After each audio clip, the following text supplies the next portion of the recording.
জিন্নি ওয়াল ইনস। একটু দিলের কান লাগায় শুনেন, মনের কান লাগায় শুনেন আল্লাহ পাক কি বলতেছেন। আল্লাহ পাক রব্বুল আলামিন বলতেছেন, বহু জিন এবং মানুষ সৃষ্টি করিয়াছি কেবলমাত্র জাহান্নামে যাওয়ার জন্যই। বলেন নাউযুবিল্লাহ। ওয়ালাকাদ যারানা লিজাহান্নামা কাসীরাম মিনাল জিন্নি ওয়াল ইনস। আমি অসংখ্য বহু মানুষ এবং জিন তৈরি করেছি, বানিয়েছি কেবলমাত্র জাহান্নামে নিক্ষিপ্ত করার জন্য। যদি আমরা প্রশ্ন করি, আল্লাহ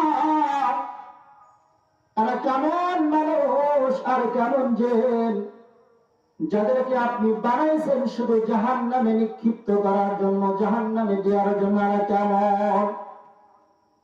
মহান রব্বুল আলামিন বলতে